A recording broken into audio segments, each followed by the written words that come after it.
শোনো girls, AI এর যুগে যত বেশি প্রযুক্তিকে কাজে লাগাতে পারো পজিটিভভাবে, তত তোমার নিজের জন্য ভালো, নিজের সুন্দর একটা আইডেন্টিটি ক্রিয়েট হবে এবং সেই সাথে তোমার প্রতিভা দেশ ছাড়িয়ে দেশের বাইরের মানুষও দেখতে পাবে। তবে একটা বিষয়ে খুব ভালো সতর্ক থাকতে হবে, ছেলে এবং মেয়ের জন্যই বলছি। এই যে এআই এর যেমন আমরা ভালোভাবে ইউজ করতেছি, কিছু অসাধু মানুষজন এটাকে আবার খারাপভাবে ইউজ করতেছে। সো আমরা খুব ভালো হয় না যে কাজের থেকেই বেশি ইফোর্ট আনার চেষ্টা করি। অ্যান্ড হ্যাঁ, যদি এন্টারটেনমেন্টের জন্য মাঝে মধ্যে নিজের ব্যক্তিগত ছবি বা ভিডিওস পাবলিকলি শেয়ার করতেই হয়, সেটা এমনভাবে শেয়ার করো যেন অন্য কেউ এটা দিয়ে কোনো কিছু করতে না পারে।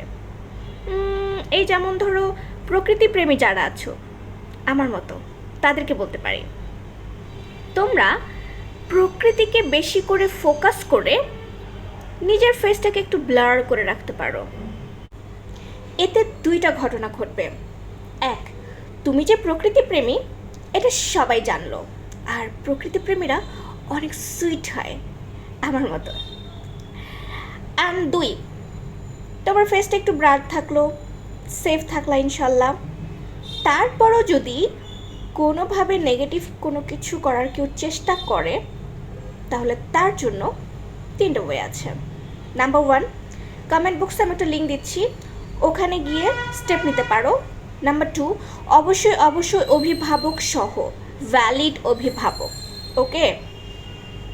ভ্যালিড অভিভাবককে ভয় পেও না, একটু বকা শুনলে শুনবা, কিন্তু তাকে বিষয়টা জানাবা, জানানোর পরে আইনি ব্যবস্থা নিবা।